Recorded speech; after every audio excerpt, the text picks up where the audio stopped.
Demotivation के तो बहुत सारे वाक़यात थे, लेकिन बस मैं हर वक्त ये कहकर उठती थी कि या अल्लाह, मैंने तो सिर्फ तेरी ज़ात पे भरोसा किया है ना, और मैं अपना जितना मेरे पास जमा पूंजी थी मैं वो लगा करके अपने शौहर, अपने बच्चों को सपोर्ट करने के लिए आई हूँ। तो जब तू मेरे साथ है तो दुनिया की कोई भी ताकत है, चाहे वो जितना भी आपको तंग करे, वो ताकत तेरे आगे ज़ेर है। मैं हिम्मत कर रही हूँ और तूने कहा है तो मेहनत तुझे पसंद है, तो मेहनत में अज़मत है, तो बस तू इसमें बरकत दे, इज़्ज़त दे, मेरे मामलात को बेहतरीन तरीके से तू ही आगे चलाने वाला है। मेरा नाम अमरीन नवीद है और मेरी एज 42 इयर्स है। एजुकेशन मेरी, मैंने मास्टर्स किया है इन इकोनॉमिक्स। उसके बाद मैंने टीचिंग लाइन में जो है बहुत सारे कोर्सेज़ किए हैं, बहुत सारे डिप्लोमास किए हैं, और मोटिवेशनल स्पीकर का भी मैंने कोर्स किया। उसके अलावा मॉन्टेसरी टीचर का किया। फिर मैंने और दूसरे इदारों से टीचर्स का डिप्लोमा लिया, टीचर्स ट्रेनिंग का डिप्लोमा लिया। तो वो भी एक लंबी फहरिस्त है, तवील फहरिस्त है मेरी उस टीचिंग लाइन से एसोसिएट होने की। मैं 16 साल तक रही वाबस्ता, लेकिन वही वाली बात है कि मैं बहुत अनकंफर्टेबल फील करती थी। मैं रोती थी बिकॉज़ मैं इतनी मेहनत कर रही हूँ, इतनी मेरे जो है वो ग्रेड्स तो बढ़ रहे थे, मेरा प्रोफाइल तो वो बढ़ा रहे थे अल्हम्दुलिल्लाह, सैलरी पैकेज भी बहुत अच्छा था, फैसिलिटेट भी करते, लेकिन वो फैक्टर ज़रूर होता था कि किसी एक चीज़ पे आपको बस पेरेंट्स के सामने खड़ा कर देना, इदारे के सामने खड़ा कर देना, आपसे ऊपर हेड के सामने खड़ा कर देना, वो चीज़ मुझे डिस्टर्ब करती थी।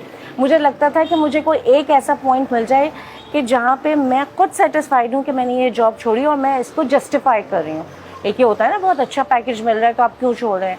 मेरे हस्बैंड भी कहते थे तुम खामखाई, इतनी अच्छी आपके पैकेज, आप क्यों करते हो, इस तरह क्यों सोचते हो। तो मगर मुझे ये नहीं पता था कि वो थोड़ा सा ड्रॉबैक हुआ कि असल में मेरी वालदा बहुत बीमार हो गई थी। तो मुझे लगा कि इस वक्त आपको,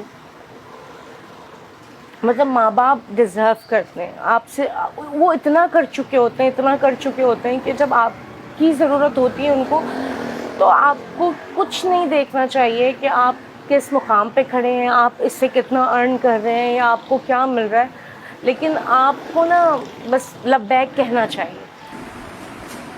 हम अपने पेरेंट्स के साथ ही स्विच हो गए, और जब हम स्विच हुए तो वो इतनी बड़ी ज़िम्मेदारी थी कि फिर मैंने जॉब छोड़ी। जॉब छोड़ने के बाद माली तौर पे तो कुछ अरसे बड़ी मुश्किलात आई, लेकिन माँ बाप की दुआ वो कभी भी रायगा नहीं जाता। आपको वो ना कहते हैं ज़ेर से मतलब ज़मीन से उठाकर आसमान तक पहुँचा देती है, और आप दुनिया में भी कमाते हो, खाते हो, और आखिरत में भी आपको उसका सिला मिलता ही मिलता है। तो बस फिर अम्मी वालदा वालिद के साथ रहे, फिर माशाल्लाह अम्मी रिकवर भी कर गई।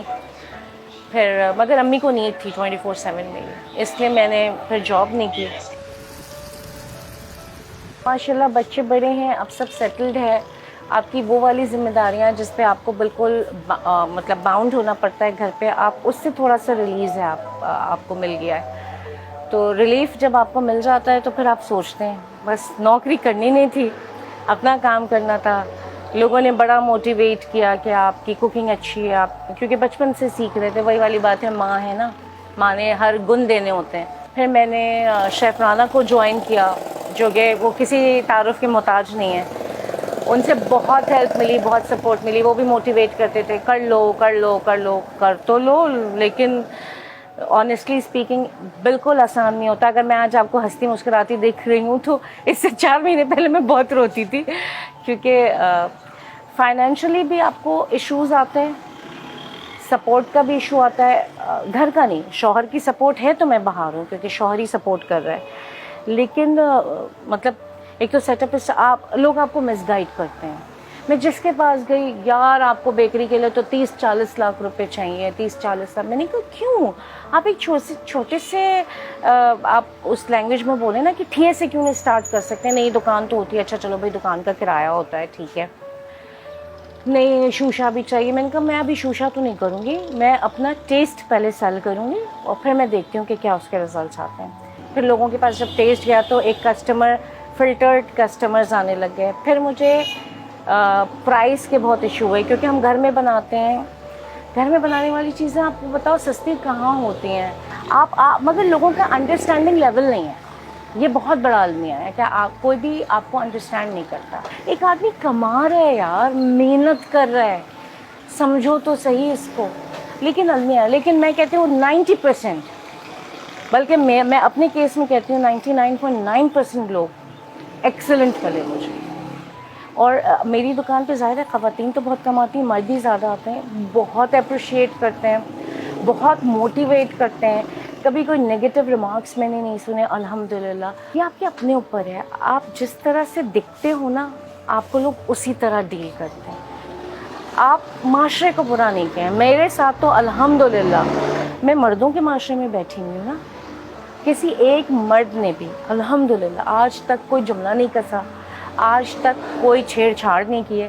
कह तो रही हूँ, इतना पॉजिटिव रिस्पॉन्स है, इतना है कि मैं बता नहीं सकती। मगर ख़वातीन है एक दो जिन्होंने मुझे बहुत कुछ बोला भी कि आप क्यों बाहर आके काम कर रही हैं, तो उसके लिए मेरा ये जवाब था कि क्या लेडी डॉक्टर नहीं होती है, क्या लेडी पायलट नहीं होती है, क्या डेंटिस्ट नहीं होती, क्या टीचर नहीं होती, क्या प्रिंसिपल नहीं होती। एक रोड, ये काम जो डॉक्टर्स या पायलट या है वो एक शायद दीवार के दरवाजे खींचने के बाद वो अंदर कर रहे हैं, मेरा ये बैरियर नहीं है, मैं बाहर कर रही हूँ। लेकिन इज़्ज़त नफ्स से आप कमा, और करना चाहिए, आपको करना चाहिए टू सपोर्ट योर फैमिली। मेरी रूटीन ये है कि मैं सुबह 5 बजे वैसे भी उठते थे जब आप टीचिंग लाइन में भी थे, और आप अब भी उठ जाते हैं।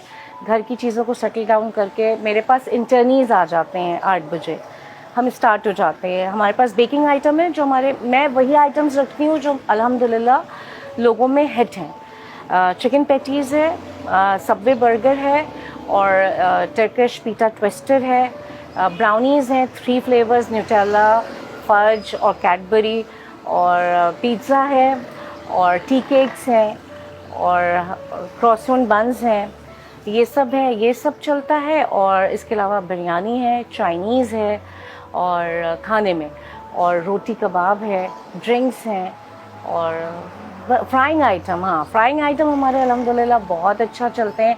शादी ब्याह वगैरह में लोग हमसे जो है वो फ्राइंग आइटम की ऑर्डर्स आते हैं, जैसे लाइक हमारा थ्रेड चिकन बहुत अल्हम्दुलिल्लाह मशहूर है, और पिज़्ज़ा पफ, पिज़्ज़ा कोन, उसके ऑर्डर्स होते हैं 1000, 1500।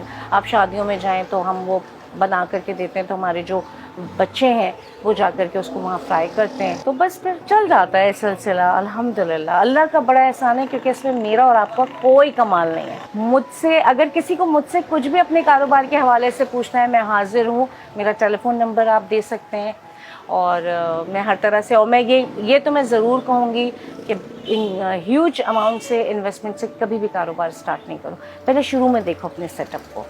और विमेन एम्पावरमेंट पे हमको, आपको, हम सबको काम करना चाहिए। और आपके तवज्जुह से मैं ये कहूँगी कि अगर लड़कियों को बेकिंग आर्ट सीखना है, ये सीखना है कि बिज़नेस कैसे स्टार्ट किया जाता है, ये सीखना है कि डीलिंग कैसे की जाती है, वो एज ए इंटर्नी हमें ज्वाइन कर सकते हैं। और इंटर्नी आपको पता है फ्री ऑफ कॉस्ट होता है। हम लाखों का जो वो होता है आपका कोर्स भी आप फ्री में सीख रहे होते हैं, लेकिन उस ट्रेनिंग में आपको सब कुछ आ जाता है। तो कम एंड जॉइन अस, इंशाल्लाह आपको कभी भी जो है वो नेगेटिविटी नहीं आएगी। हम बहुत पॉजिटिविटी के साथ चल रहे होते हैं, और सिर्फ उसकी ज़ात पे भरोसा रखिए। मेरी शॉप की टाइमिंग्स, मैं बहुत ट्राई करती हूँ कि 12 बजे से हो जाए, लेकिन मेरे ऑर्डर्स वगैरह की वजह से थोड़ा सा लेट हो जाता है, 1-2 बजे तक हो जाता है।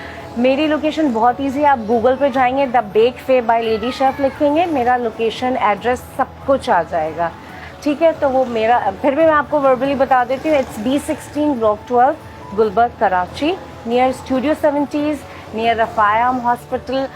तो ज़रूर आइएगा इंशाल्लाह।